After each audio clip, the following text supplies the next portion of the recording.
Here. Was Gucci, was good.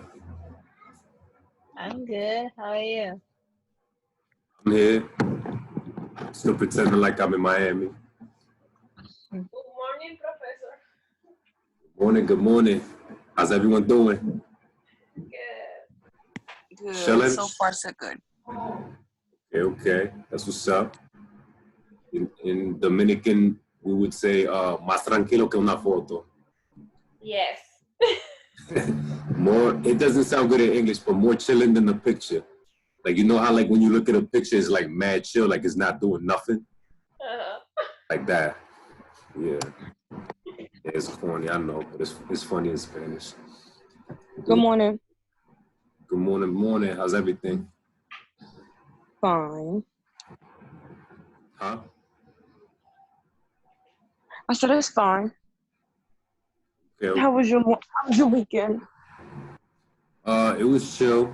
You know, I went over some of your assignments and kind of just getting ready for the next summer course and the fall semester too. You know, everything is still going to be online, of course. So it's kind of just where we at. And then obviously, you know, we just had Juneteenth be declared a recognized holiday by BMCC. So, you know what I'm saying? That's what's up. That's a win overall. We're gonna give it a couple more minutes for people to sign in or whatever. I'm sure y'all was, you know what I'm saying, like with the release of phase 1, y'all probably got to maybe turn up a little bit here and there. I don't know, you know what I'm saying? Everybody different. I'm not going outside today. I'm scared. I'm going to the doctor. What happened? No, I mean, I said I'm going to the doctor today, so. Okay. Yeah. Well, good luck with that. Yeah, I have to do the test, the COVID-19. Okay. Yes, because my sergeant needs that, so. They really gonna make you do this at this time? Yes. I mean, you say your what needs that? My sergeant. Your sergeant, man, that sergeant better hire a doctor and tell y'all to, you know what I'm saying, over this. I don't know. That's so deep. It's like if, you know. Crazy. What hopefully, obviously, we hope it don't happen, but what was obviously be ironic is for him to ask you to take a test and then because everybody's over there taking the test, obviously, you know, you get exposure to those who may actually be positive. So, you know, just try to maintain your distance, have gloves, you know what I'm saying, carry extra gloves, like the latex ones that you could just throw away or whatever, because you know, people be having gloves. I've seen videos of people having gloves because they think the gloves protect them, but then like with those same gloves that they're touching everything, they start eating food and, you know what I'm saying, like it's the same difference. Yeah. Everybody else doing all right? Everybody's sleeping. Yes. Okay, that's what's up. Yeah, so we're officially into week 5. This is pretty much the last official week in regards to learning lessons and material and stuff like that. Of course, next week is the official last week because, you know, we're going to have presentations and we're going to have the final paper and stuff like that. But before we get into the class for today, is there anything that y'all need clarified in regards to the final paper or the final presentation?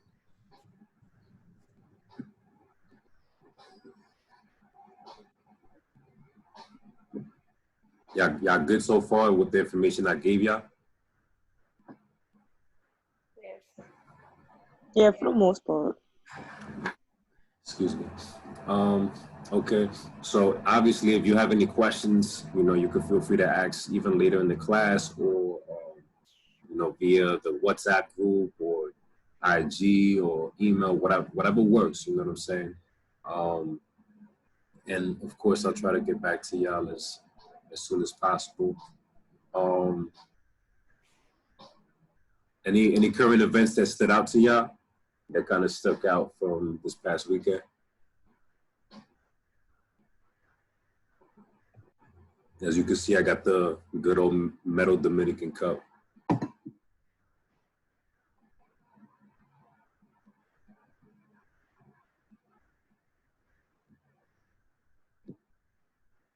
Any current events, anything that caught your interest? I'm trying to think. I didn't really see anything besides the whole June 19th thing. I'd be kind of a little like embarrassed because I didn't really know nothing about Juneteenth until like when last year. Yeah. Yeah, I mean, So now everybody like, oh no, I'm not celebrating July 4th. It's June 19th. It's Juneteenth now. Fuck July 4th. I'm like, yeah, oh, like okay. yeah, And then now I know the background and stuff, so I'm like, all right. yeah. I mean, that's Slaves got free. I'm like, okay, so it makes sense now. But why didn't they been like, make this a holiday? right. Well, I mean, it's been acknowledged as a holiday by certain cities and governments and stuff, and it's been one of those holidays that's like, I guess it's like the equivalence to like a Valentine's Day, where it's like it's a holiday, but it's not really going to stop the world. At least that's how it's been treated. You know what I'm saying?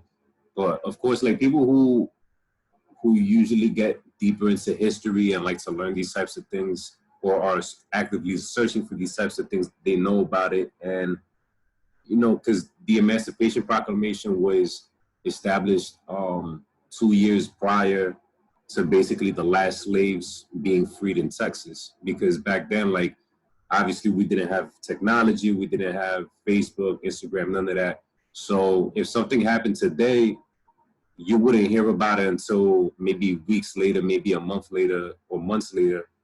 In this case, it took 2 years after the Emancipation Proclamation, doing away with slavery, supposedly, right? That the last batch of slaves were actually freed, and this was in Texas. So slavery ended everywhere else except in Texas. So obviously, slavery doesn't officially end until the last of the slaves are, officially freed. Not the day that the Emancipation Proclamation was put into act, but when the actual last of the slaves actually come to awareness, like, oh, I'm no longer a slave. Like it's documented and all that, and it's official. So that's basically what happened with Juneteenth, and obviously, kind of like what we've been talking about, this whole semester, like the relationship between the criminal justice system and America's pastime with slavery. Like, I mean, in a way, it's cool that, I mean, it sucks that it had to happen, a lot of the events, because obviously it cost people's lives and stuff like that. But it's cool that it happened at the same time in a class, so that way the relationship between slavery and the criminal justice system can be highlighted more proficiently and like in broad day. You know what I'm saying? I wouldn't wish for any of this to happen in the first place, but because we already know, and I already know at some point something is going to tip over. But even I didn't expect for things to like tip over this dramatically. The fact is that it gives us a real life look and opportunity to analyze what we talk about in the classroom with what's really happening in real life. Because people when they think of criminal justice, they think law, they think order, this and that, but it's anything but that. Ethically, morally, spiritually, however you want to look at it, the criminal justice system has targeted Black and brown people, to the point where they try to make these communities and populations extinct. You know what I'm saying? Like, and it's like they're not gonna make them extinct completely, because they understand that at the bottom, like the low income, bottom of the totem pole people, a lot of them are made up of people of color. You know what I'm saying? And so in order for the people on the top to be able to stay on the top, they need the people on the bottom. That's why when people started losing their jobs because of the COVID-19 situation, over 1 million people filed for unemployment. You had a you know, like the stock market got affected severely because of it.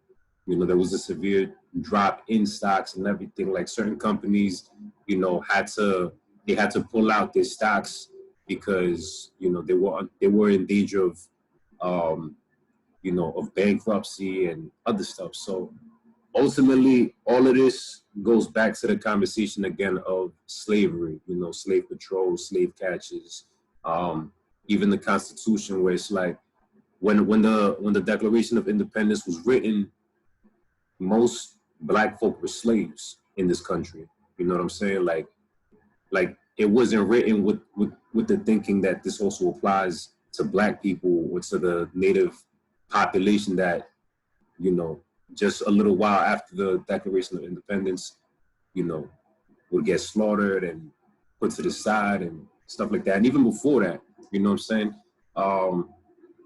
So ultimately, and I was listening to a conversation yesterday on what's it called?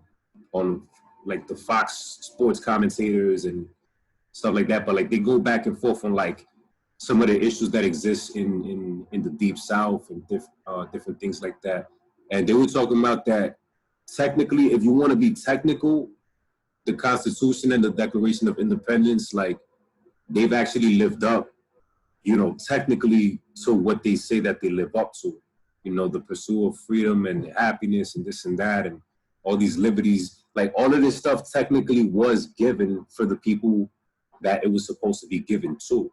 You know what I'm saying? Like, so they technically didn't lie because in reality, they didn't write it for people like us. You know what I'm saying? For people who come from a certain community or anything like that. And so with that being said, obviously, you know, everything happening the way it did, it's like, you know, Juneteenth was coming up, like, and of course, like, law enforcement continues to show over and over its roots and its ancestry with the slave patrol and stuff like that. It's like Juneteenth was just meant to happen. You know what I'm saying? It was a holiday that was just supposed to happen. It was supposed to be recognized. It was supposed to turn out as big as it did. Like here in New York, they had like some huge marches and everything like throughout all of New York City. You know what I'm saying? People walking over the bridge and, you know, taking up like a good amount of the city in different avenues. So, you know, people definitely showed up and they're still trying to apply that pressure, you know what I'm saying? Because it's like policy still isn't being changed the way people want to see it. Trump, he put an executive order for better police training and stuff like that. But in reality, that's a cop out. You know what I'm saying? Like in reality, that should have been happened in the first place before any of this occurred. But then, of course, like because this happened the way that it did, it's like people don't even want police training anymore. They want to defund the police and reallocate those sources back to different community resources and stuff like that. So it's kind of like the training aspect of it kind of came a bit too late. Where it's like people don't even want to hear about training no more because in reality, it don't matter how much you train a cop. If the cop want to violate somebody, they're going to violate somebody. Unless there's like people that are made examples of or certain policies or, you know, rules that are put into effect. Like if you turn off your body cam, that's destruction of evidence or, you know, stuff like that. Like unless things like that happen in, these police that got involved in these different situations get convicted and all that, until those things happen, police are still going to continue to do what they do. And even when those things happen, police, especially the ones that want to violate people, they're just going to continue as they want, because that's kind of what happens when, you know what I'm saying, when your ego gets inflated and is protected by certain privileges and things of that nature.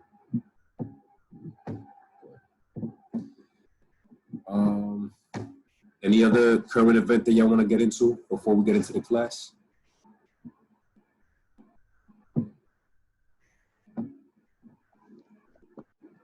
I seen that in Florida the numbers went back up, but that's not surprising because Florida was the first state to open back up. So yeah, it went back up, but it's also like certain parts of Florida, like Jacksonville, or other places that, because not all of Florida got opened up.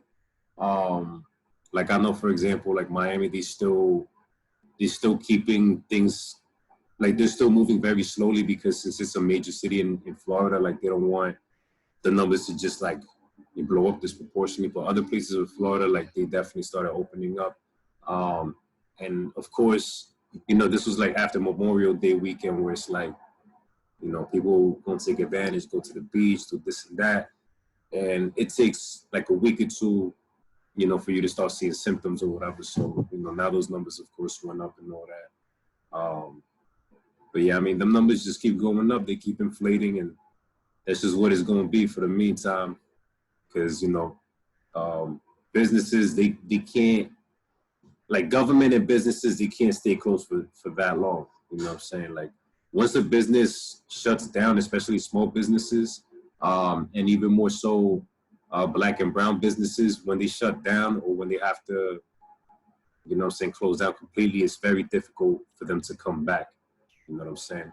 Even though there's like certain programs that the government's trying to make available, like for you to get a small loan or things like that. I mean, a business requires more than a small loan, for you to operate comfortably in a place like New York City, for example, like, what I'm saying? You got to bring in a couple 100,000 or at least like about $1 million a year, like your business. And really, that's not even a lot for a business. You know what I'm saying? Like if you want to be comfortable, like, oh, I'm really not going nowhere type stuff, but it kind of doesn't happen like that. All right, so today we're going to get into wrongful convictions. We're piggybacking off of the conversation with the Central Park Five, aka the Exonerated Five. We talked about the case a little bit, and of course, that's a perfect case of wrongful convictions because you had 5 young men who, we kind of talked about the irony of different things. Some of them came from Harlem, and, some of the people involved in prosecuting them ended up teaching at one of the top schools in the world, which is located in Harlem on the west side.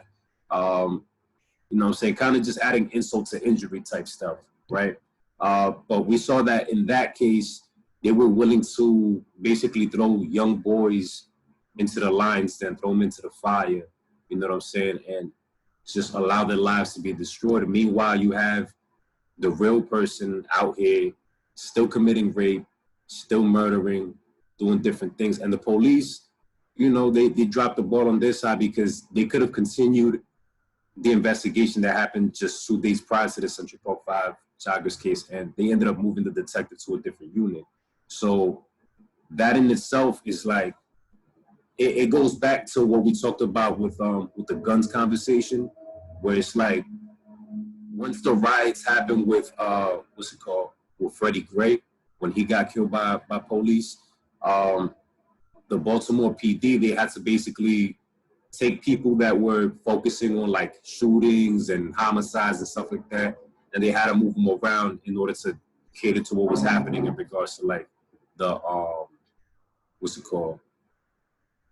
the riots and stuff like that were happening in Baltimore. And as a result, cases that were already not even being solved had an even lesser probability of getting solved because that's kind of just how it ends up working. What's your general opinion about wrongful convictions? Like when you hear about somebody getting wrongfully convicted, like what's the first thing that comes to mind for you?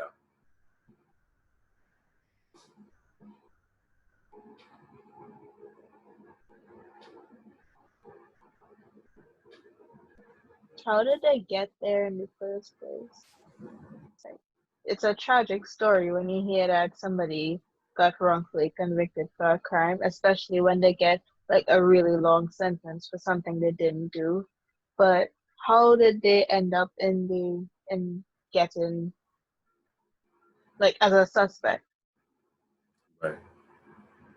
That's I excellent. be thinking, like, what investigators did they send out? How did they not, like, know, like, it was not this person? I don't know. Like, it just be a head buzz for me. Okay. Anyone else?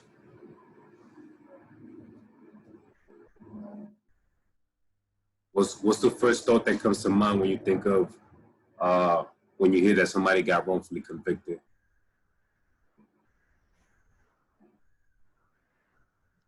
I be thinking about the book too.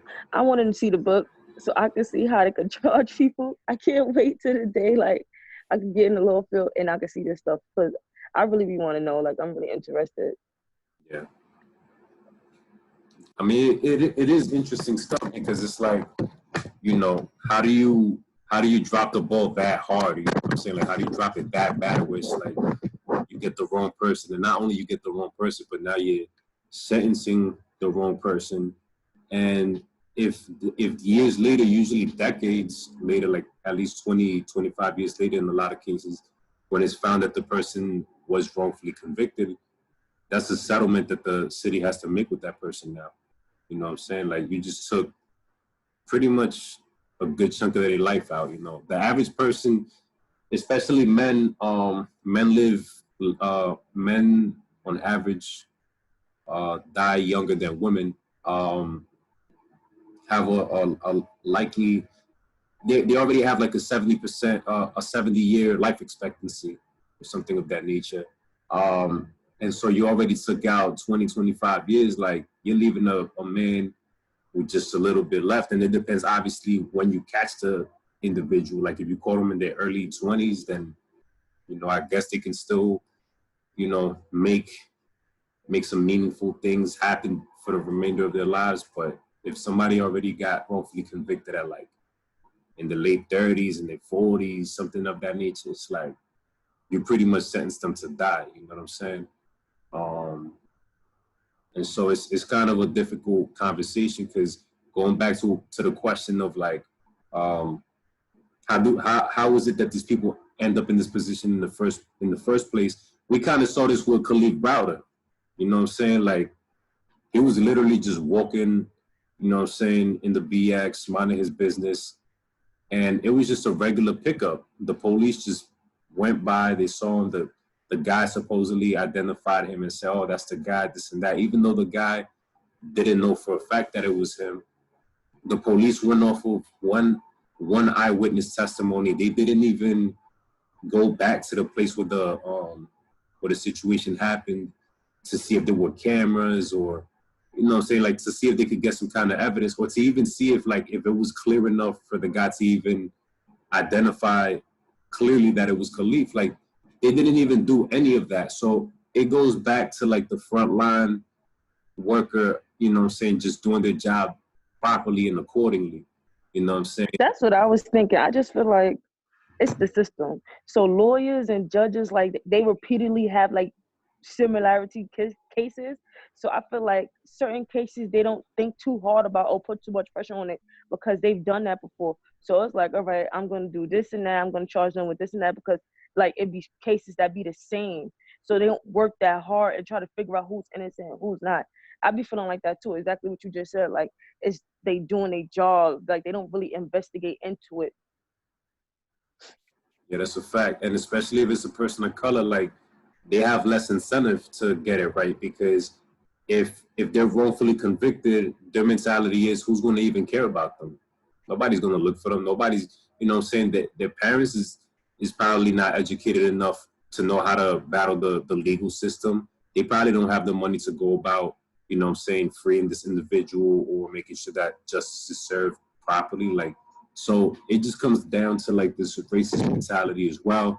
And unfortunately, especially a lot of PD who are Black or Hispanic, sometimes they try to overcompensate, you know, in order to win the approval of their white counterparts in the field. You know what I'm saying? Sometimes they go just as hard, you know, in quote unquote catching their own people in comparison to some white cops. You know what I'm saying? Because they feel like they got a chip on their shoulder. And so it starts in a lot of cases with just a regular, you know what I'm saying, hey, you're under arrest. you've been identified by such and such witness. But in the case of Khalid Browder, for example, the person that identified him, you know what I'm saying, he ended up moving to Mexico. So it's like, at that point, it's like the case should just be thrown out the window completely. You know what I'm saying? Like, they try to get a hold of the guy so that he could go to court and testify and this and that. They couldn't even do that. So once they finally found out why they couldn't get a hold of him, it's like, you know what I'm saying, they should have been dropped the case. And even before that, it's like, you should only get so many opportunities as an accuser, somebody that's accusing somebody, to basically still be able to take this person to court. Like, if you accuse somebody, they're sitting in jail and you don't show up, that's it. Like, why is that person still sitting in jail if you're not willing to testify and you're the one that put them in jail with a statement? You know what I'm saying? And, you know, I guess I get it. Like, some people, if you've been wronged and if the person says that, oh, I got $700 stolen from me, you know, out of my backpack or whatever, you kind of just want to see justice served, period. You just want to see the visual of somebody get locked up or whatever, and it kind of doesn't even matter in some cases who it is. But it's like, when you think about it, it doesn't make logical sense, because it's like, whoever did the quote-unquote act against you is still out there, and they could do it again to you. You know what I'm saying? They could do it again to you. They could do it to a family member. They could do it to a friend. Justice is, like, that individual is still going to be out there. And so even as the person accusing somebody, you still have a burden to be upfront and to be upright about whether you know that this is the person or not. You know what I'm saying? But that's just human nature. A lot of people are just afraid of, you know, being wrong, or, you know, thinking that they knew and then they didn't know, and you know, by the end of it and stuff like that. But yeah, like, obviously in Khalif's case, it led to him taking his own life and stuff like that. But even in that sense, like, it wasn't on a grand scale like the wrongful conviction. You know what I'm saying? Like, you're not gonna compare Khalif taking a book bag or allegedly taking a book bag to somebody who committed murder. You know what I'm saying? Like there's gonna be more pressure to have to arrest somebody or to have to put somebody behind bars if you're looking for a murderer, as opposed to somebody who took a backpack or something of that nature. You know what I'm saying? And the thing is, like, you have to think of it from a political sense too, like from the regular person's perspective. A lot of people, if you told somebody that, you know, was just a random citizen, like, you know, we think this is the person that committed this murder last week, but we're not 100% sure. Would you prefer for us to keep this person in jail and then let them go if this is not the person, or would you prefer for us to leave this person out here until we're 100% solid that this is the person? And a lot of people would go with option A, because it's like, they don't want to risk, you know, what if this person really is the murderer and they're not 100% sure that this is the murderer? He just out here walking about, you know what I'm saying, possibly gonna commit another murder, et cetera, because they say they don't got enough evidence to bring him in and stuff like that. So from that perspective, it makes sense as well. But at the same time, it's like, obviously it's unjust and it's wrong, because that's cruel and unusual punishment. You know what I'm saying? Like, the motto and the saying is, you're innocent until proven guilty. So even if you were the murderer, like, you're still innocent until they can actually prove that you're guilty. It's not vice versa. You know what I'm saying? Like, if this country claims that this is how they does that, if they claim this is how we do things, then this is how it's supposed to be done. Ain't no going to the left, ain't no going to the right. That's it. You know what I'm saying? But unfortunately, we see too many cases, and in a lot of these cases with, you know, men of color, specifically black men, you know, getting locked up for 20, 25 plus years for a murder that they never even committed. You know what I'm saying? Like, and it just goes to show that obviously America has a fetish with locking up, you know, black folk and people of color, and it's just going to continue like that, unfortunately. Who is our speaker for today, our discussion leader?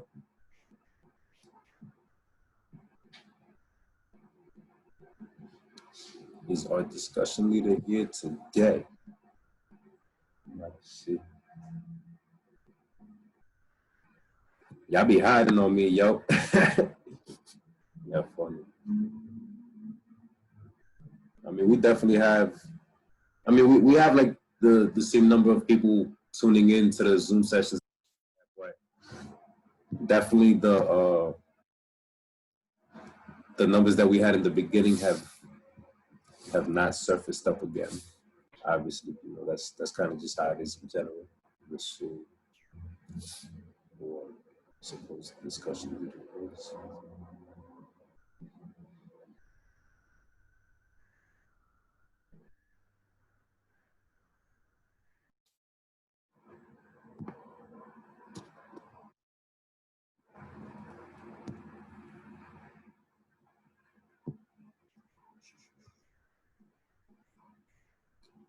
And just FYI, so today we have a class, tomorrow we have a class, and then for Wednesday and Thursday, I'm gonna have 2 guest speakers. I'm gonna have a guest speaker for Wednesday, and I'm gonna have a guest speaker for Thursday. So definitely tune in for those classes because you're gonna enjoy these perspectives. For Wednesday, I'm going to have a guest speaker that he actually did 16 years in federal prison.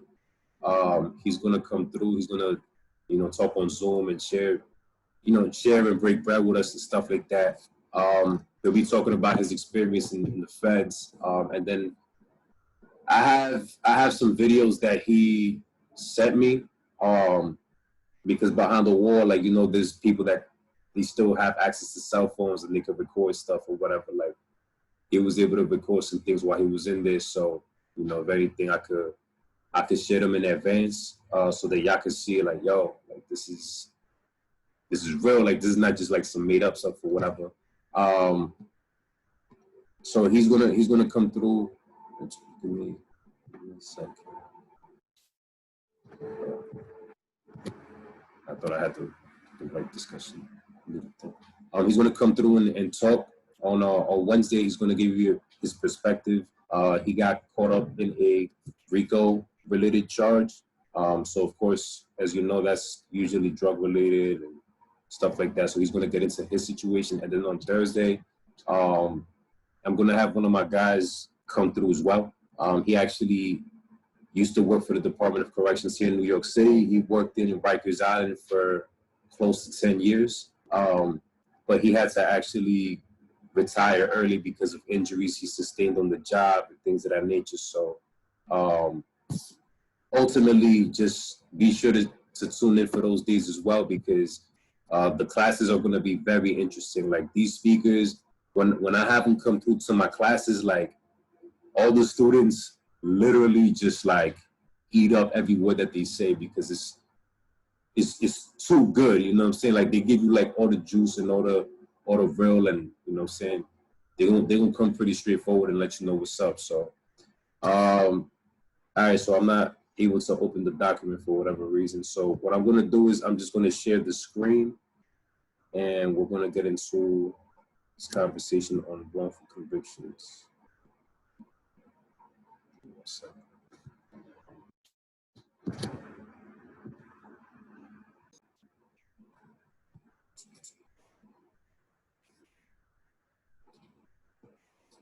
All right, so who here is familiar with the Innocence Project? Has anybody heard of it before? No. Okay. The Innocence Project is a nonprofit organization. It's made up of lawyers and advocates who basically fight on behalf of people who have been wrongfully convicted. Specifically for 2018, they had a record year in exonerations. Y'all know what the term exoneration is? Yeah, when they like declare you free from a crime, like when they release you and say that you're not guilty anymore. Right. So basically, when you get released, and basically you basically are deemed not guilty or having never been guilty, but you know, unfortunately, having served whatever amount of time that you did, whether it be a year, whether it be 20 years, if you were locked up at any point and basically they find that you were innocent, basically that's considered exoneration. And so in 2018, they say that together we've exonerated 9 innocent people, the most ever in the Innocence Project's 26-year history, and helped pass 17 wrongful conviction reforms in 14 states. After spending more than 215 years in prison combined, our clients are where they belong, home with their loved ones. Take a look at more highlights from this year. So this is just like deep on many different levels. Like, it's amazing the work that they do, because obviously if you're wrongfully convicted, you shouldn't even be in prison in the first place, right? You're innocent, and you were basically made to suffer for no reason, essentially. So you have, in the 26-year history of the Innocence Project, because they've been around for a while already, 2018 was the year where they freed the most people altogether. So basically, together they exonerated 9 innocent people in 2018 specifically. They helped pass different reform laws, and when you take those 9 innocent people together and you combine the amount of time that they all had together, it equals 215 years of combined prison time, just between 9 people. Just kind of like think about that. Like, you had 9 people who all together were serving 215 years of prison time. Well, what do you say to that? Like, what is your thought, or your I guess, like, yeah, what's your immediate thought when you hear that?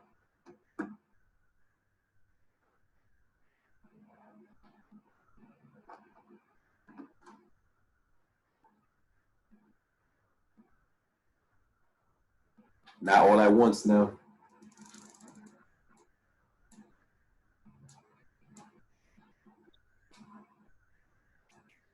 $215 years, no combined, like nobody survives that long. So how did this even happen? Right. And that's a valid question on its own, because, like you said, nobody even lives to be 200, period. Like, I mean, in order for you to look back at those types of numbers, you got to read the Bible or something like that. You know what I'm saying? Because in today's modern society, like, if you live to be 100, you're already a GOAT. You a legend. You know what I'm saying? But if you end up seeing 200, then you just a super GOAT. You know what I'm saying? But altogether, 9 people served 215. They were basically sentenced to 215 years in prison combined, which it tells you the government, even if you have states where the death sentence is no longer applicable, or the death penalty is no longer available, basically these long sentences, 25 to life, that's a death penalty all on its own. And there's a lot of people who will argue that that's probably a worse penalty than the death penalty altogether, because at least with the death penalty, I mean, obviously depending on your religious beliefs, but a lot of people believe that the death penalty is a merciful kill. You know what I'm saying? Like, it's easier. It's like, boom, you get the person out the way. Or if you keep somebody for 25 years plus to life, it's like they have to experience every last inch of pain and agony and this and that, which to some people may be good if the person actually committed the crime. But what about the people that don't commit these crimes and get wrongfully convicted? You know what I'm saying? And so it kind of brings the conversation of, should people even be sentenced that long? Let's say somebody commits murder. You know what I'm saying? Like, and obviously there's no right or wrong answers for this. Everybody has their own perspective. But if somebody was to commit murder, like, should they serve 25 to life? Are they redeemable? Are they people that there's still hope for them? Is it like that they're gone and they can never come back? Can they come back? Like what do you guys think? Because in a lot of these cases, you're talking about murder cases. Yeah, you have drug cases, which that a lot of people would side on the side of, like, why somebody even doing life for selling drugs? You know what I'm saying? Like, when when it's drugs is a willful act on the person consuming it for the most part. Obviously, as a drug trafficker, you might have had to do different things, but what you got called for specifically was selling drugs or moving drugs around, and you got a life sentence for it. But for somebody who's killing or somebody who's killed or whatever, do you think that 25 to life is a reasonable sentence, or do you feel like there's still a hope for those people to actually come back and make a comeback in society and contribute in some way?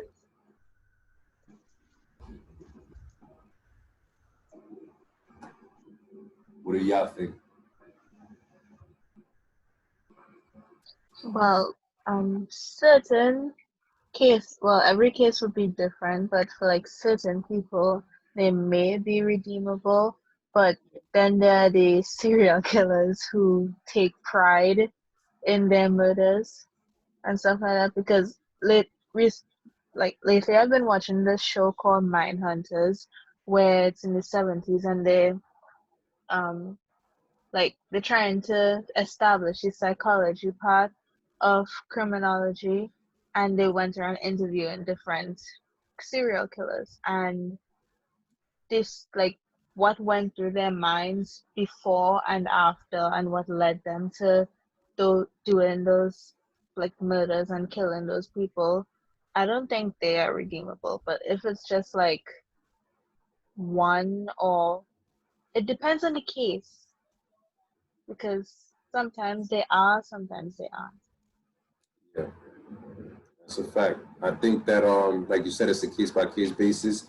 Of course, serial killers, that I think most people, or a good amount of people, will probably agree. Like, yeah, you have to deal with them differently. But in the case where somebody killed one, maybe two people, in a single act, or in this in their lifetime, would you consider those people redeemable? And of course, it probably even depends on the way that they committed the murders and stuff like that. But how would you consider those specific acts in regards to how they should be treated through the criminal justice system?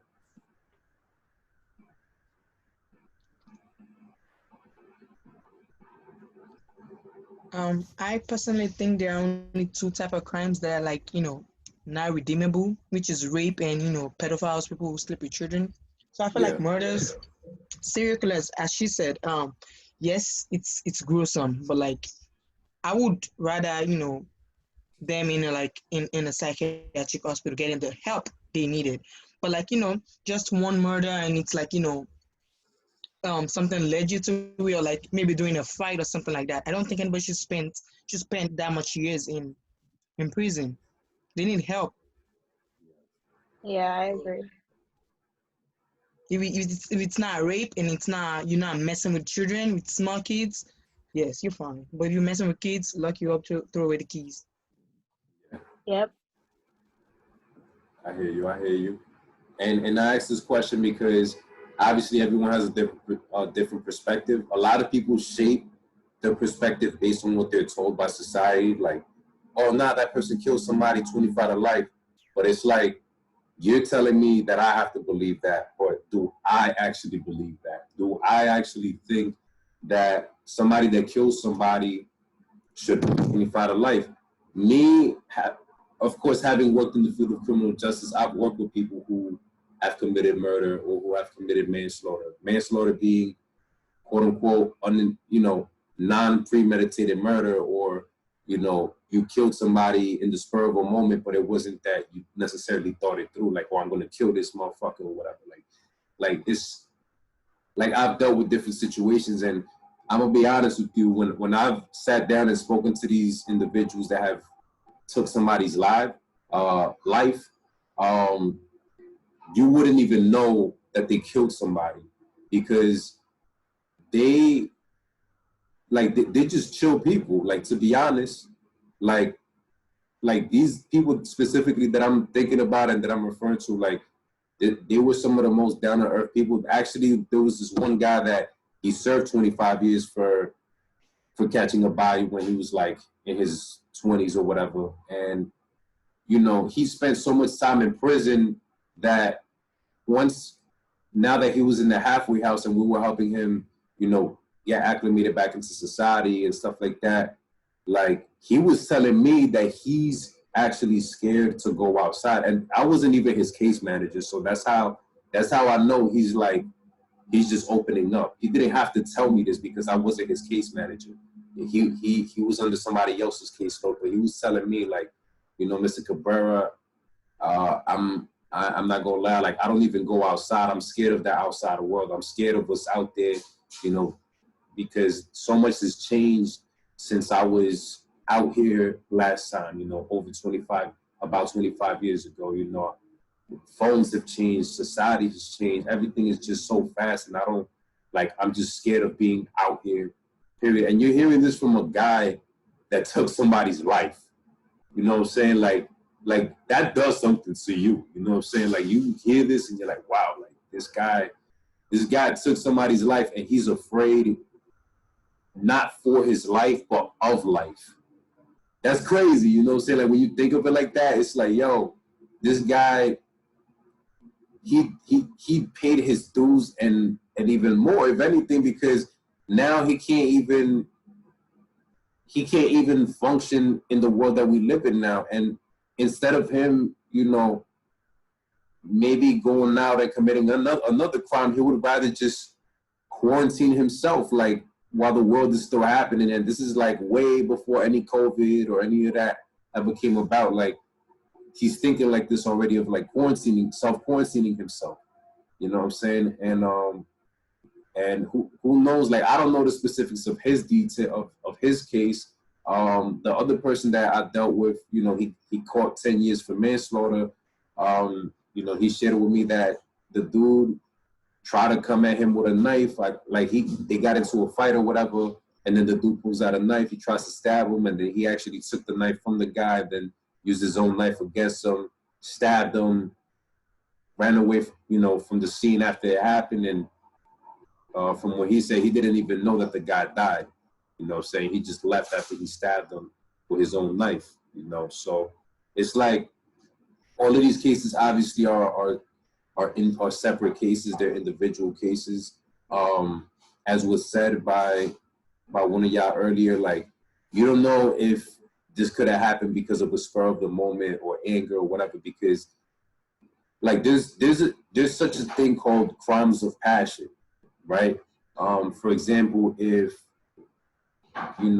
you come home and you find your significant other sleeping with somebody, if you come with a knife and you stab both of them and kill them, they actually acknowledge that as a crime of passion, meaning that, yeah, you had the intention of killing these individuals, but reasonably, any rational person or anybody would have probably responded in a similar way. Or if, not that anybody would have responded in a similar way, but it's not unreasonable to think that people wouldn't respond like that when they walk into a situation like that. So instead of giving you 25 to life, you probably get 10 years or something like that, because it's like, it was intentional, but really it was unintentional, because it's like, it's one of those situations where it's like, you know, the average person would probably get to that point of feeling fire inside of their bones where it's like, yeah, I'm going to kill you now. You know what I'm saying? Like, you're doing this right here in my house, in my bed, this, you know what I'm saying? So, like, there's obviously always specifics and indicators and stuff like that. But the reason I'm asking about this is because, you know, let's say somebody's wrongfully convicted.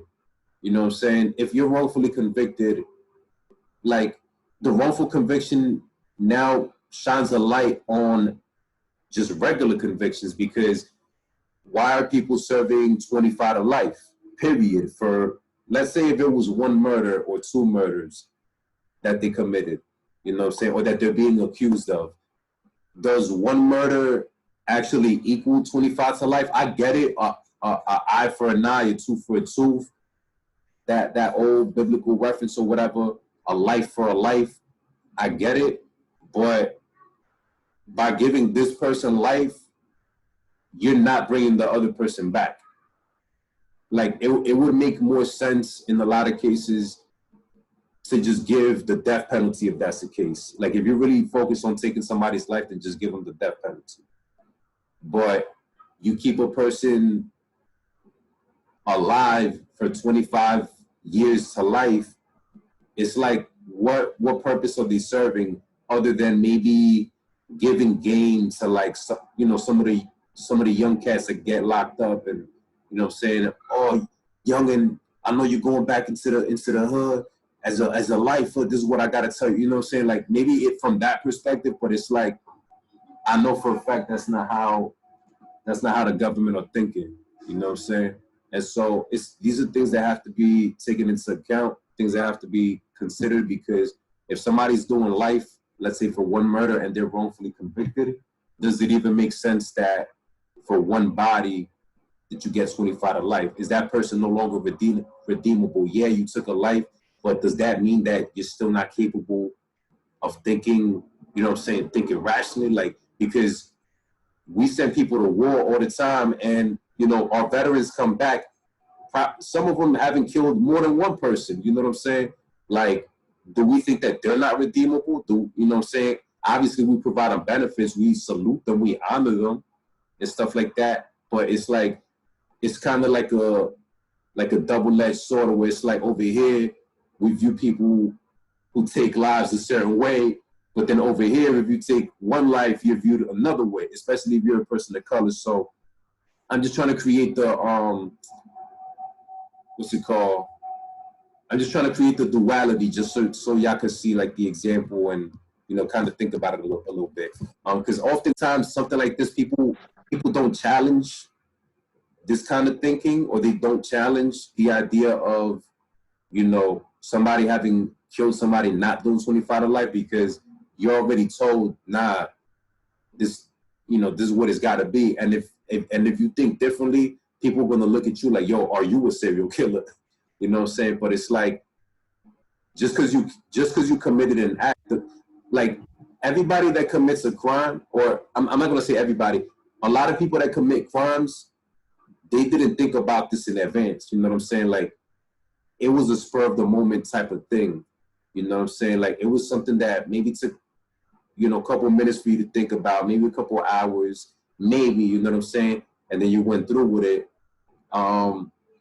Murder obviously is just a different implication, because you're talking about permanently removing somebody from the earth, as opposed to, let's say, taking a pair of pants, or, punching somebody in the face or something like that.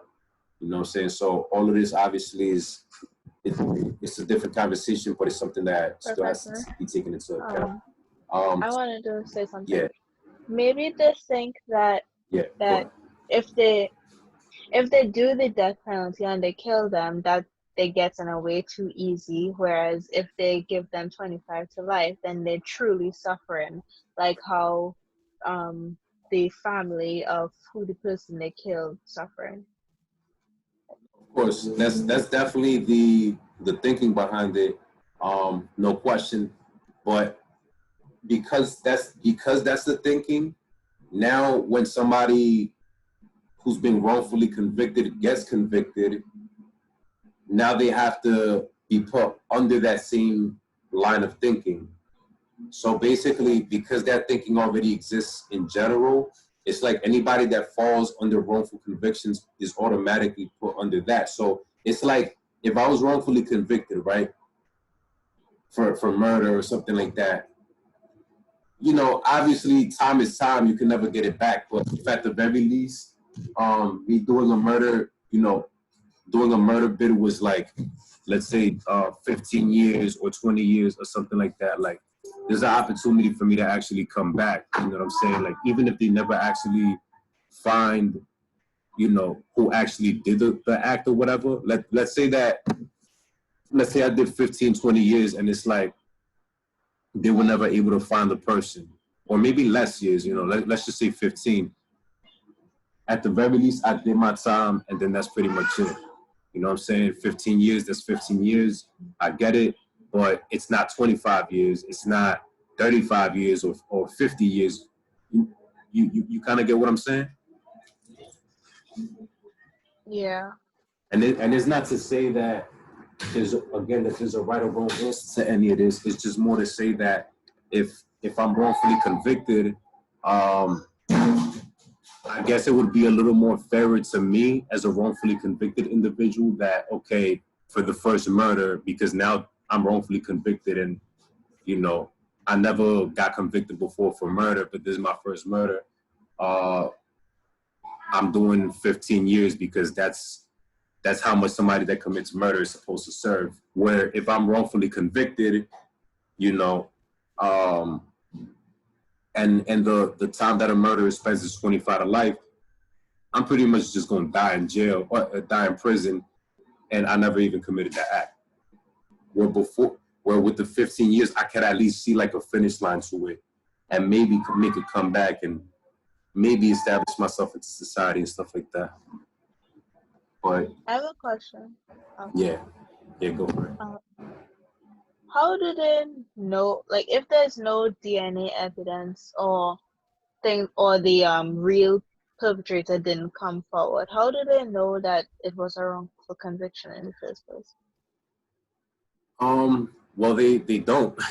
Unfortunately, they don't until that DNA evidence shows up and shows that these individuals were wrongfully convicted. And the way that they know they're wrongfully convicted is they finally found that, at the very least, they found a different DNA strand than what theirs is. Or, you know, they were able to actually find the actual person. And now it's like, you know, by finding this person automatically, or by finding this evidence and finding this person, it automatically eliminates the person that's currently doing time. You know what I'm saying? So it's more of a process of elimination type of thinking, where it's like, you're not going to know if a person's wrongfully convicted just by knowing, because otherwise they would have never been convicted.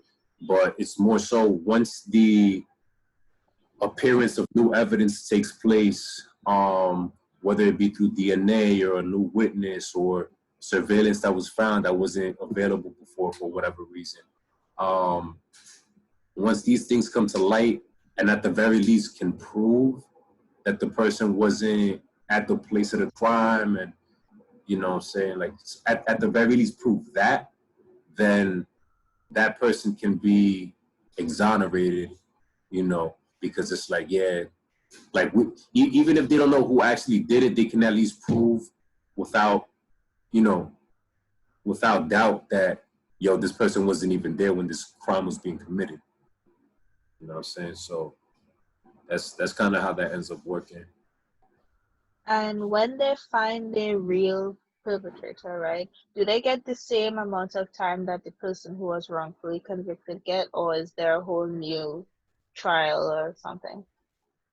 They will have to do a whole new trial, because, of course, whatever evidence was used against the wrongfully convicted person, it may not be the same towards the actual perpetrator, because whatever new evidences have been discovered, like, that, of course, changes the case completely and all around. Okay. So in the case of Malcolm Alexander, he was exonerated after 38 years. In 1980, Malcolm Alexander, and so you have in 2018 a case from 1980. In 1980, Malcolm Alexander was arrested for rape as a result of an uncertain identification from the victim. So again, misidentification in this case.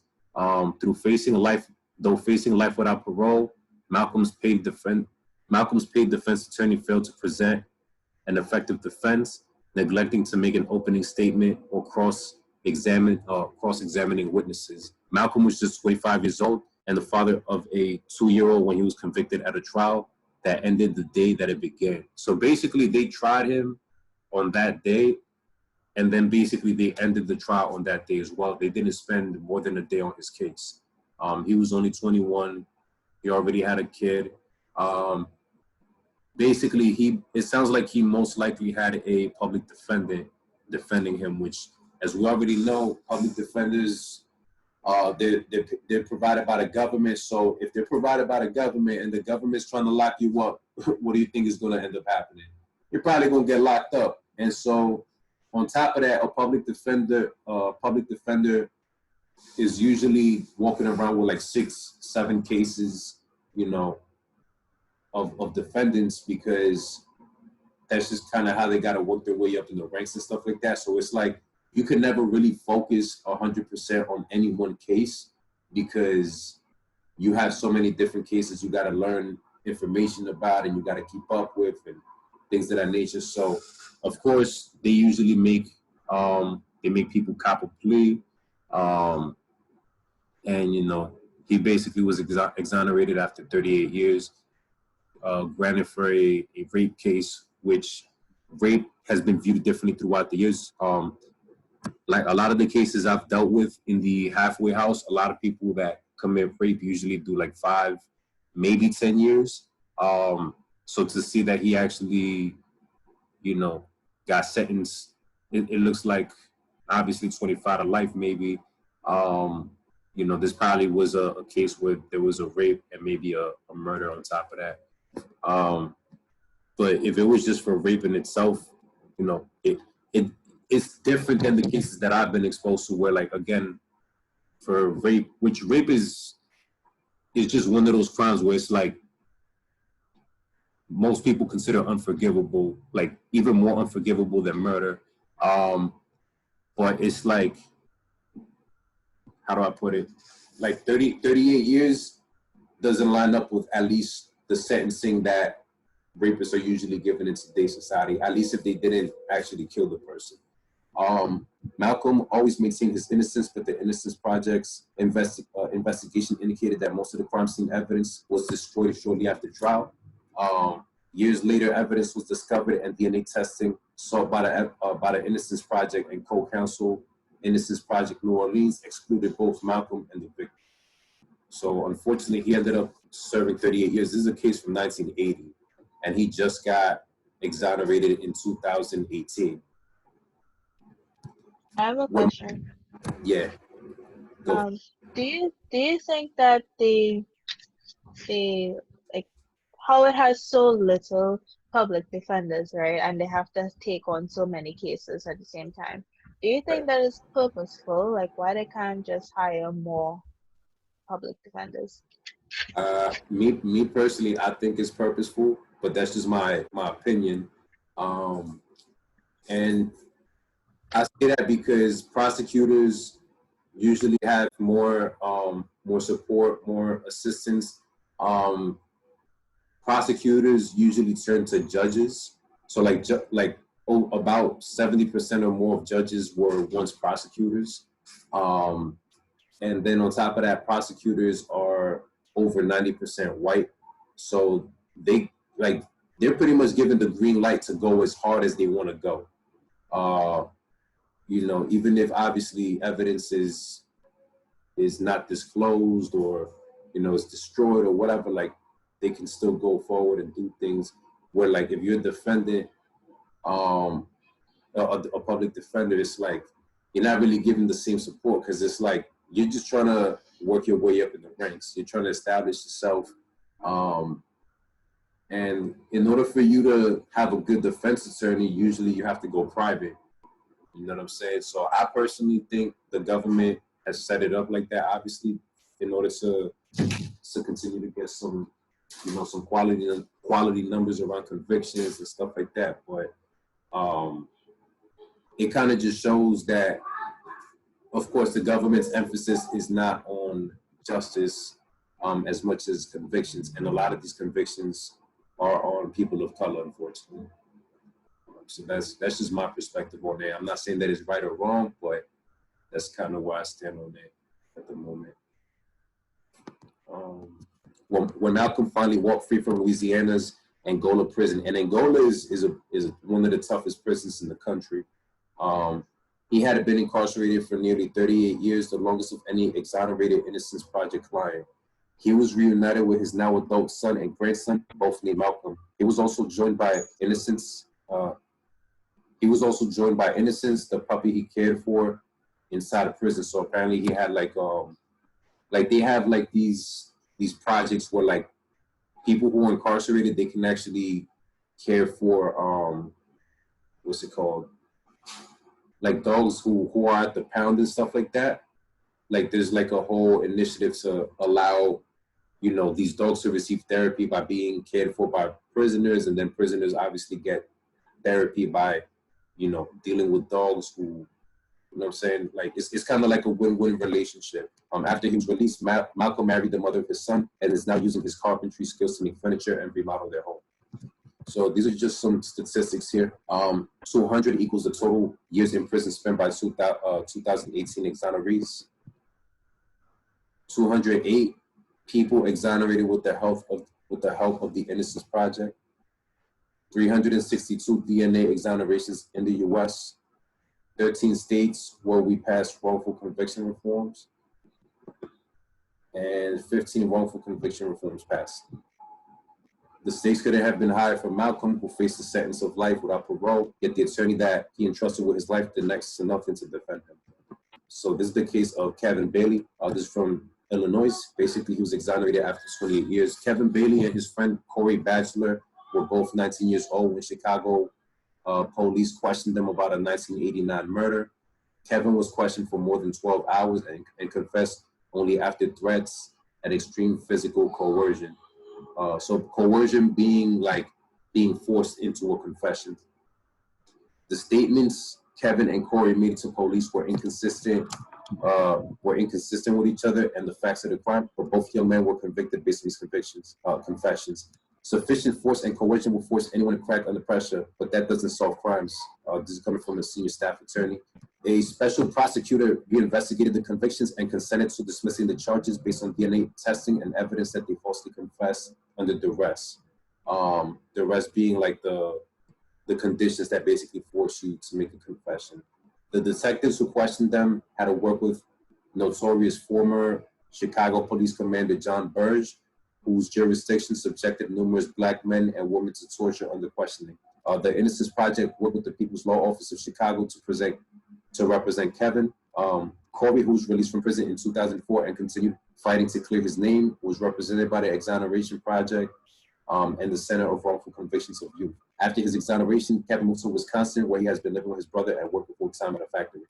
So, of course, these are just some of the cases that, you know, that the Innocence Project has covered. Alfred Swinson, basically, he was exonerated after 16 years. Alfred Swinson was wrongfully convicted of a 1991 murder based largely on testimony from a forensic dentist who told the jury that bite marks on the victim were caused by Alfred. Bite mark analysis is not capable of identifying a suspect and has been rejected by every scientific organization that has examined the discipline. So basically, they had a forensic dentist say that supposedly his bite marks matched the marks that were on the witness, but apparently scientific organizations say that this is a discipline or this is a practice that's rejected in the field of forensics in criminal justice.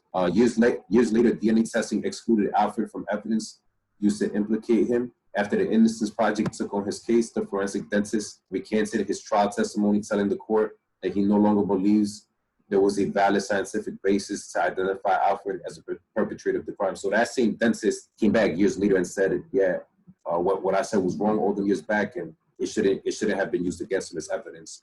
Alfred's conviction was vacated and he was released to home confinement in 2016. The state chose to conduct additional investigation and more DNA testing on crime scene evidence. The results excluded him, and Alfred was finally fully exonerated this year, also in 2018. Today, Alfred is 70 years old and living with his sister, who cares for him while he receives medical treatment that was neglected during his years in prison.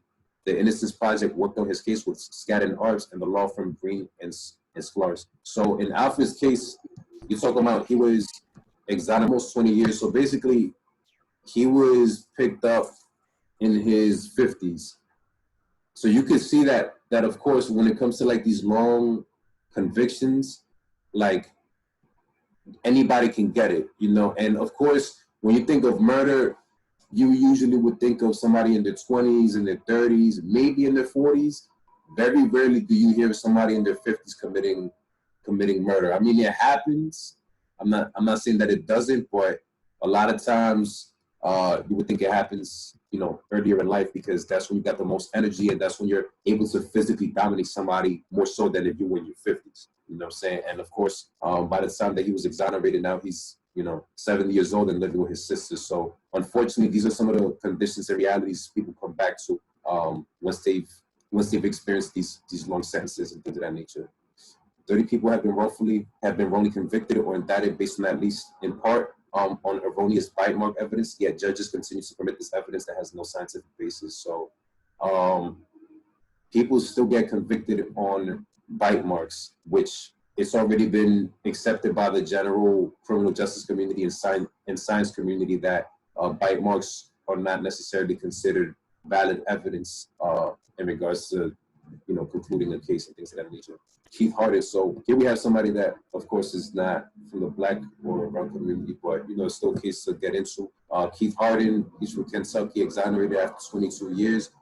In 1995, Innocence Project client Keith Harden and Jeffrey Clark, who were represented by Kentucky Innocence Project and Exoneration Project, were wrongly convicted of murder based largely on false testimony from a detective who claimed Keith made incriminating statements.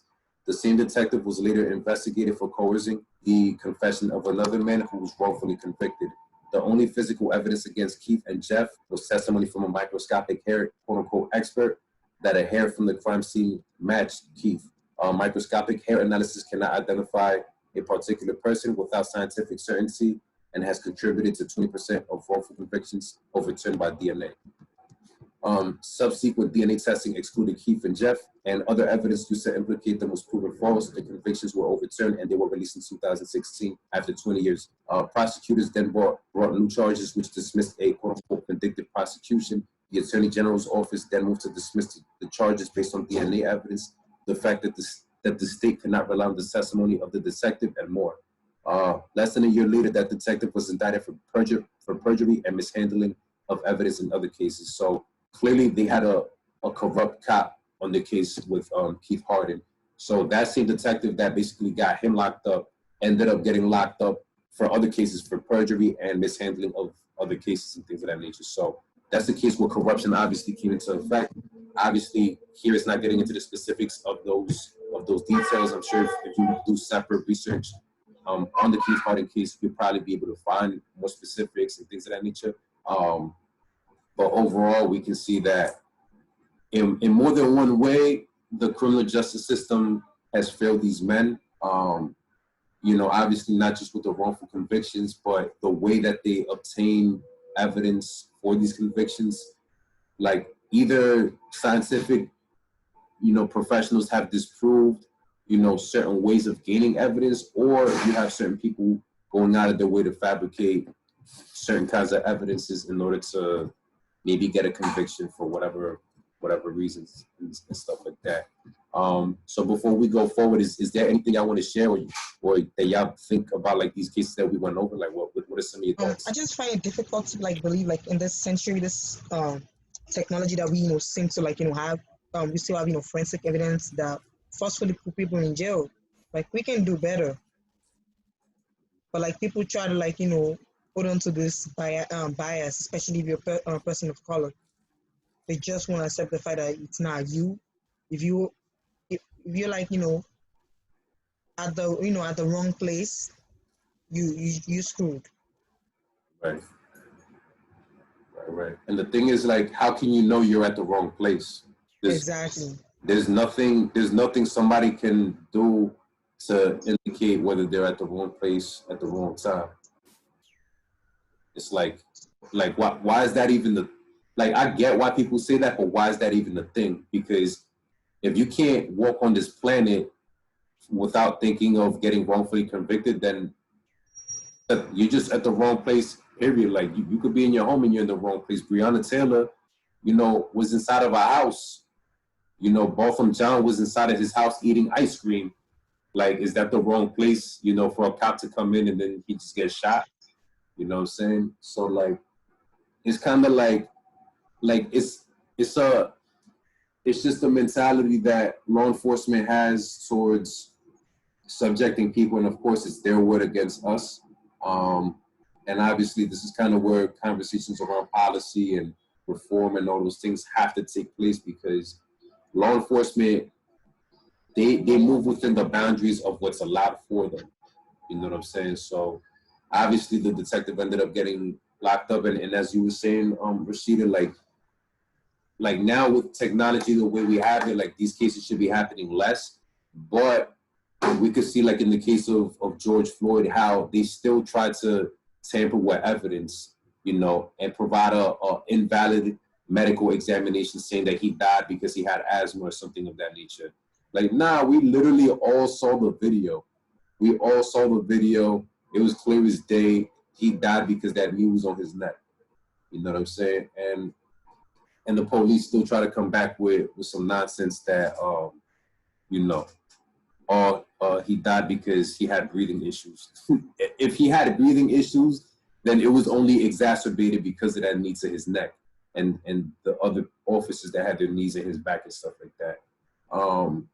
I just learned yesterday that apparently, like 2 weeks ago, there was a chief from the LAPD that was basically, he basically said that the death of George Floyd is as much on the looters and rioters as much as it is on the police officers of Minneapolis, which it was a ridiculous statement, and obviously shows the mentality that law enforcement has even in big cities like Los Angeles, because the riots and the looting didn't even happen before George Floyd. You know what I'm saying?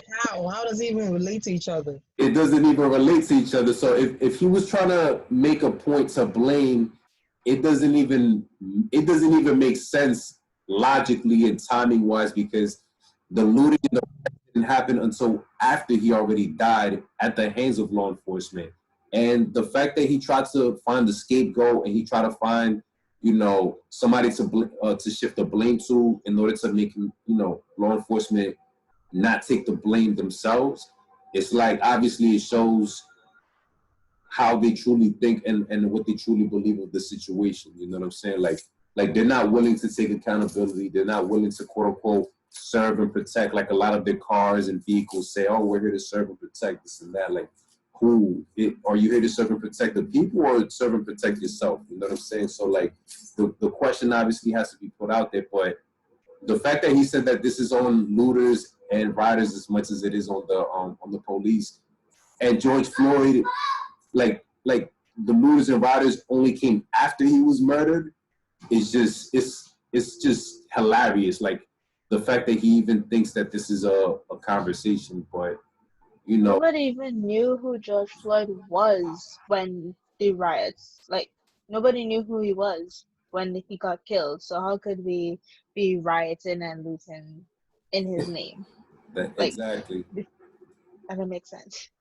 Exactly. But it just shows like when somebody is because just like when somebody's sociopathic in their thinking, like they're gonna find ways to make you believe that you're wrong when they're wrong. You know what I'm saying? Like they'll never come to this conclusion that I'm wrong. They're always gonna find a way to make it your fault. You know what I'm saying? Like what's it called? Like it's kind of like an abusive relationship, you know, like if you're in a relationship with somebody and, you know, the person hit you or something like that, and you didn't even hit them, you just, you know, maybe question them about, you know, why they're spending money in a certain way or whatever, and it's a valid reason, you know, like it was the baby's money and they spent it on like drugs or something like that, and they hit you, and then the person's like, you see, you made me do this. I wouldn't have done this if you wouldn't have questioned me about the, you know what I'm saying? Like, and they try to flip it on you and make it seem like it's your fault when in reality they're the one with the issue. This is the same kind of thinking. And, you know, criminal thinking, just because you're somebody that enforces the law, you're not exempt from thinking like a sociopath or thinking like somebody, you know, who's out here to do harm to people. So, I mean, it just shows where we're at society-wise, but even with the technology and the stuff that we have in today's society, they still try to falsify the autopsy. You know what I'm saying? And it's like we're in 2020 now, like we're way more advanced than we were in 1980 or 1995 or whatever. Like even in 2013, you know what I'm saying? Like, and it's like you caught this situation on camera.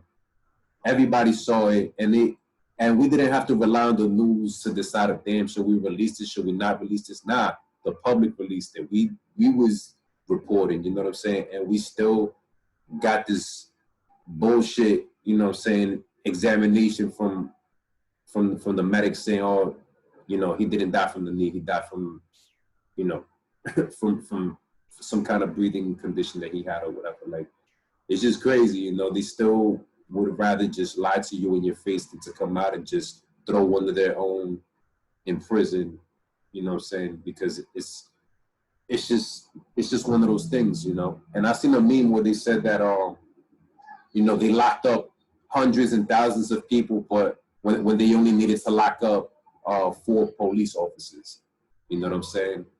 And that's just real at that point. Penn State conducted a study. Basically, DNA-based exonerations for wrongful convictions tend to make news. New evidence comes to light that wasn't available during the original trial, and someone previously found guilty of a crime is suddenly clear. So for capital crimes such as murder and rape, this happens approximately 3 to 5% of cases, but Penn criminologist Charles Loeffler realized there was no such estimate for other crimes. Those ranging from serious charges like armed robbery and aggravated assault to more minor crimes such as theft and drug possession. So when you hear about DNA evidence and exonerations and stuff like that coming up, you know, years later or whatever, it only happens to about 3 to 5% of cases. Now, that sounds like a low amount, but that probably averages or ranges between a couple of people, you know, because as you've seen, just in 2018, the Innocence Project was only able to exonerate 9 people, which, you know, 9 people is amazing because you have over 200 years of sentencing that no longer has to be completed to the max, you know what I'm saying? But imagine all the other people who have still not gotten their cases looked at by the Innocence Project or by other people, because you can only do so much as the Innocence Project. They're already doing what they can, you know. For you to get lawyers to work for a nonprofit organization, you know, the debt that you accrue when you go to law school is heavy.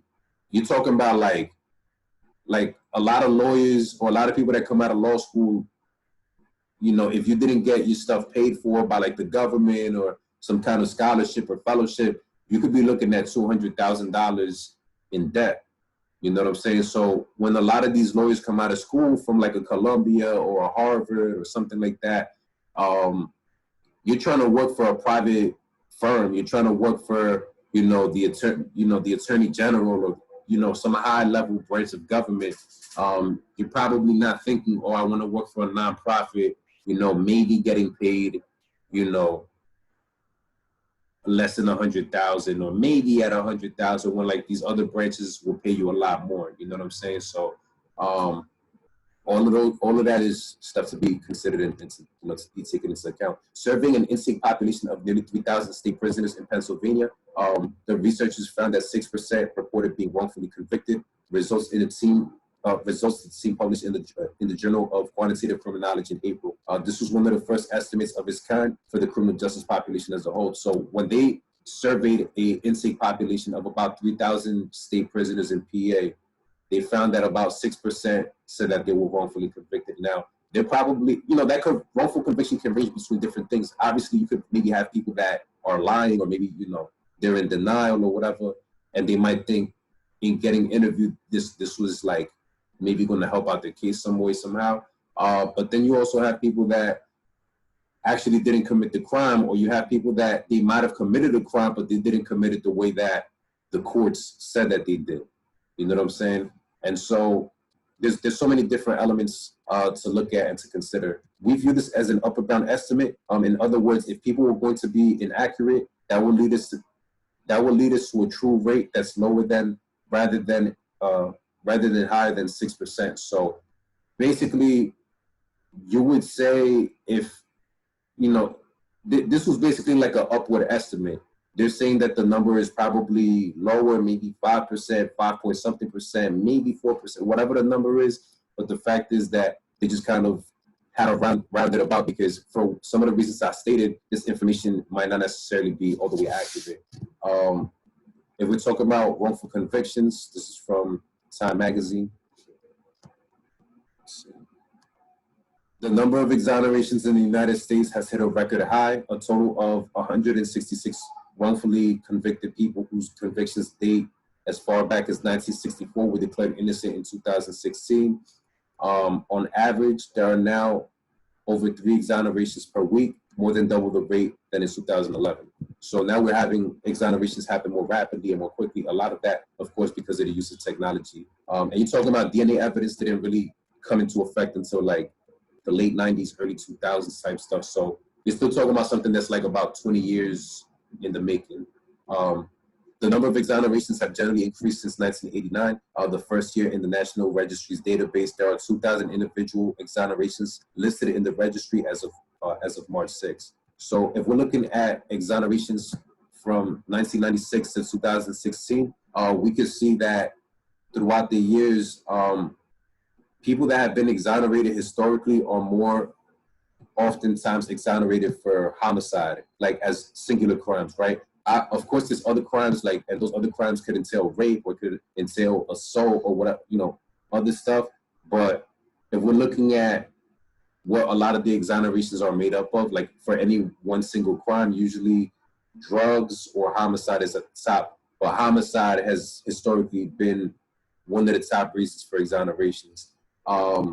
We can see, though, that throughout the years, the case has also changed for drug possession or sale. So people who have sold or possessed drugs have also been getting exonerated, at least in the last couple of years, dating between 2010 and 2016. But we can see that even for homicides, the number of exonerations that have happened throughout the years and exonerations in general have increased. And a lot of that has to do with, the introduction of DNA evidence and things of that nature.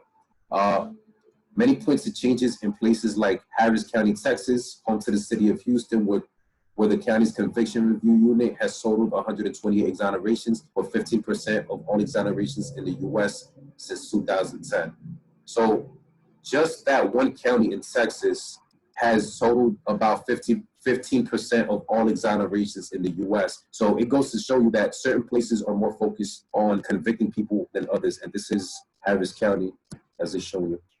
So basically, that's the number of exonerations they've experienced since 1989, which means that they have clearly a lot of wrongful convictions happening in this specific county. If we look at the racial bias, so we talk about this all the time. The U.S. population is predominantly white. It's 77% white. And, probably up to this point, because this was 2016 or 17, this article, probably still over 70%. Where the Black community only makes up 13% of the U.S. population as a whole, right? It's not even close, like definitely majority versus minority. But yet, out of that 13%, the Black population make 38% of inmates, where the white population makes just 59. So obviously, the Black community is twice as much often represented in the in the prison population in comparison to their own general population, where the white community is underrepresented compared to their overall 77%. But then now if we're talking exoneration, it happens more often, within the white community, within the Black community, because of course you have the Black community getting targeted more often. So that means you're probably going to have higher cases of, fabricating evidence and, false testimony and witnesses and things of that nature a lot more often. If we're looking at the exonerated population, the average years spent in prison by somebody who was exonerated is almost 9 years. 22% of exonerations involve DNA evidence, which that's a pretty good amount. And 1 in 3 exonerations had the cooperation of police or prosecutors. So it shows that police and prosecution testimony or involvement is very important. Them telling the truth and them coming forward and being upfront, it plays a big role in whether somebody gets exonerated or not. And again, it shows just how powerful the word of law enforcement is and how easily their word can either keep us locked up or exonerate us. 1 in 3 were sentenced to a minimum of 50 years in prison. 18% pleaded guilty despite being innocent. 19 were exonerated after they died, and 6% had been on death row. So these last two numbers, well, these two numbers right here, 18% pleaded guilty despite being innocent. It shows the pressure that the criminal justice system will put on you just to get a conviction. Like, if somebody is offering you life and they say, all you got to do is cop out to 10 years, you're probably going to cop out to 10 years because 10 years is better than life. And if you don't got the money for a private attorney because you know the public defender is going to tell you to cop out anyways, you're going to cop out. So whatever the least number is, 9 times out of 10, if you don't got those funds. And unfortunately, even if you do stand your ground, look at what happened to Khalif Browder. He stood his ground and he ended up doing 3 years in Rikers Island for no reason. And just the trauma and everything that he went through as a result of doing his time in Rikers led to him wanting to take his life, and unfortunately was successful in it. And then this stat right here, 19 were exonerated after they died. Okay, this is not uncommon. This happens. If you have the chance, look at the case of George Stinney. He was actually the youngest person to be put on death row, and his case only took 3 hours, his trial, I should say.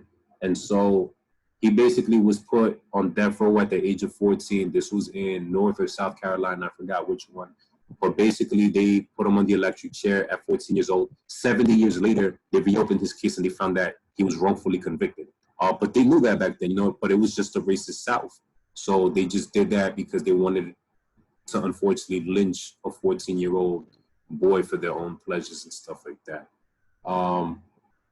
And then here, out of 100 sentenced to death, 4 are likely innocent, but only 2 have been exonerated. So out of every 100, 2 are usually exonerated, but then that means that 2 other people end up dying as a result because of the death penalty and stuff like that. And so it kind of just shows you the place that we're at in regards to our criminal justice system, and how much emphasis they put on being right or actually pursuing justice as opposed to quote unquote being right or whatever. So I'm gonna open it up to discussions for like a couple minutes. What are some of your thoughts? What are some of your takeaways in regards to this?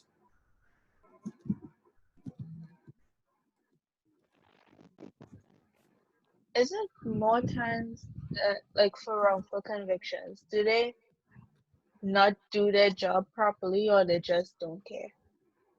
They just do anything to say, okay, I prosecuted this person and put them behind bars, next case.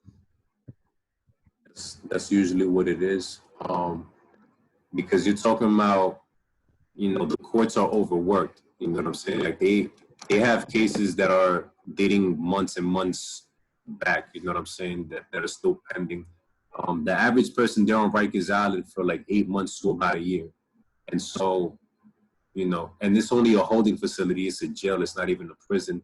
And so you're talking about by the time that somebody comes, somebody's case comes onto your table, you're just trying to get them in and out. Yo, this is your case, this is your situation, this is what we could give you. Are you willing to cop out to this, or are you willing to go all the way and serve this amount of time if, found to be guilty or whatever? And obviously the founding to be guilty part depends on your lawyer, because the average person wouldn't know how to defend themselves in court. You know what I'm saying? You got to learn the legal process, the legal processes, how to speak in court, what terms you can use, how you can interject, how you can, what codes you got to reference and stuff like that. That's why when you think of someone like Tupac's mother, Afeni Shakur, she represented herself and like 20 other Black Panther members in court who were facing like 20 plus years, and she wasn't a lawyer, you know what I'm saying? But she learned the law book and she basically defended herself. The same thing with Angela Davis, you know what I'm saying? So these people are extraordinary in that sense, but the average person wouldn't be able to do that because it requires hours and hours and days weeks and months of educating. You know what I'm saying? Imagine somebody goes to law school for 2-3 years, just to learn law. You know what I'm saying? And then even after that, you're learning law for the rest of your life. These people went and they learned this stuff, you know what I'm saying, to handle their own case. So like, not only are they learning this stuff, but they had to learn it under pressure. So a lot of times they just yo, let's get these convictions in and that's it. So that's pretty much what it is.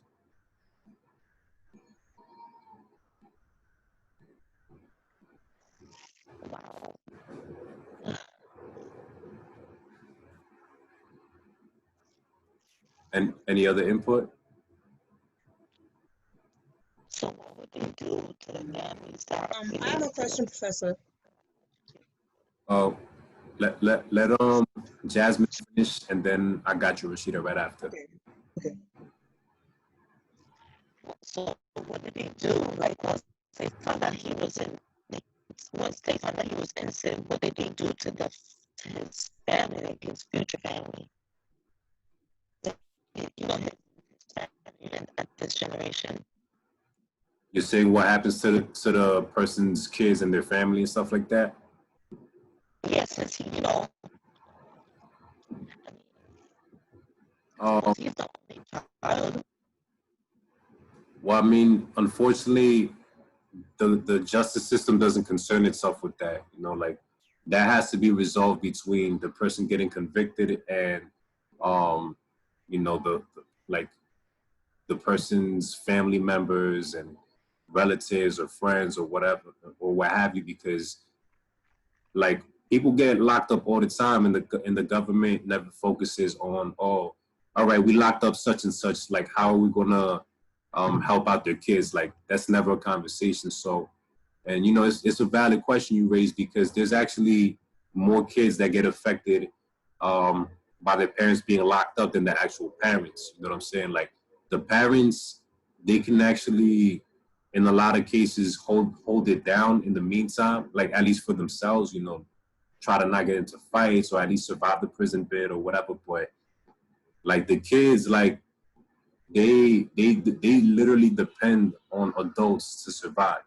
You know what I'm saying? And not having just one parental figure in the house automatically changes a young person's future to potentially getting locked up themselves. So, you know, that's a valid question. Rashida, what were you saying? My question is not related to this right now. I want to talk about the assignment under this the conviction post. Sure. It says we just have to upload final presentations. Okay. All right. So That's just it? let me switch that up for whatever reason. I think I switched up. I think I confused the weeks because, like I said, I was switching things around. I'm gonna just switch that up for you real quick so that way there's no more confusion around that. Either way, for this week we got today, tomorrow, and then the last 2 days we got speakers. But I'm gonna just switch that right now for you so that way y'all can do the assignment without having to think twice about it. Okay. So presentation and the research paper is due on the 29th. The research paper is due on the 2nd. The presentation is due on the 29th.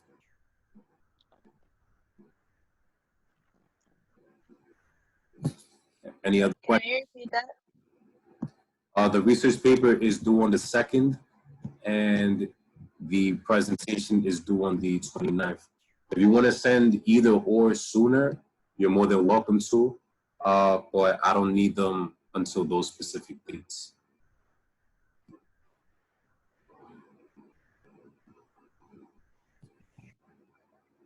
Okay. Thank you.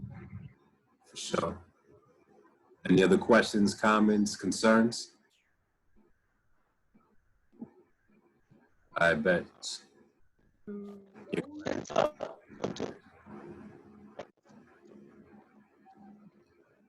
I could barely hear you. Could you check the audio on your mic?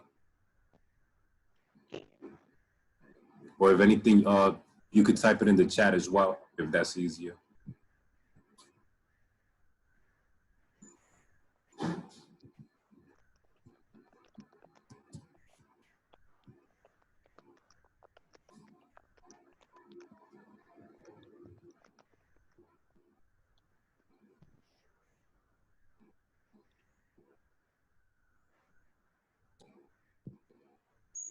What about the reflections? Are there also too? I'll give y'all until the end of this week to get me the reflections. So about a weekend. So yeah, on the 29th, you know, just make sure that all your reflections are due. I just need 10 reflections. If you go over 10, you know, I just credit that as extra credit. But yeah, just make sure you focus on your presentations and your final paper, and y'all should be set. Cool. So right now I'm switching up the question, Rashida. But if you got any questions, of course, feel free to reach out. Hit me through WhatsApp, IG, or email. But in the meantime, you already know the vibes. We're gonna end this on the count of 3. On that hood tip, on that ratchet tip, ya tú sabes. So on the count of 3. 1, 2, 3. Yeah. Yeah.